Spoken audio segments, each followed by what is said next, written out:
राजा गंगाराव बोलता है, मैंने सुना है कि इंद्रलोक की अप्सराएं नाचने गाने में बड़ी निपुण होती हैं। क्या यह बात सच है? बड़ी अप्सरा तिलोत्तमा कहती है, हे राजन, पहले आप हमें हमारे वस्त्र लौटा दीजिए, हमें ठंड लग रही है। अगर आप हमें हमारे वस्त्र लौटा देंगे तो हम आपके लिए नृत्य और संगीत प्रस्तुत करेंगे। राजा गंगाराव ने हंसते हुए कहा, मैं सिर्फ तुम्हारा नहीं, तुम चारों का गाना सुनना चाहता हूँ। अगर तुम चारों गाना नहीं सुनाओगी तो मैं चलता हूँ। राजा गंगाराव की बात सुनकर चारों अप्सराएं डर गईं और कांपने लगीं। सबसे बड़ी अप्सरा तिलोत्तमा ने कहा, हे राजन, हमारे बीच में जो सबसे छोटी अप्सरा है उसका नाम उर्वशी है। वह नृत्य में सबसे अधिक निपुण है और इंद्रलोक की शान मानी जाती है। लेकिन अगर हम उसे आपके पास छोड़ दें तो राजा इंद्र हमें कभी माफ नहीं करेंगे। फिर बड़ी अप्सरा तिलोत्तमा कहती है, हे राजन, हम तीनों में से आप जिसे चाहें उसे अपने पास रख सकते हैं। अगर उर्वशी को पाना है तो आपको हमारे साथ इंद्रलोक चलना होगा। वहां जाकर अपना गाना सुनाकर राजा इंद्र को खुश करके ही आप उनसे उर्वशी को मांग सकते हैं। राजा गंगाराव चौहान अप्सरा तिलोत्तमा की बात सुनकर चारों अप्सराओं के साथ स्वर्ग जाने के लिए तैयार हो जाता है। राजा गंगाराव यह वचन मानकर उन्हें उनके वस्त्र लौटा देता है। चारों अप्सराएं और राजा गंगाराव पुष्पक विमान पर बैठ गए।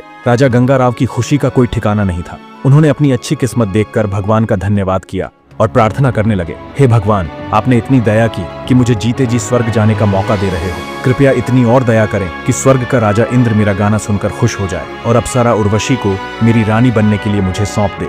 आगे की कहानी जानने के लिए चैनल को सब्सक्राइब करें।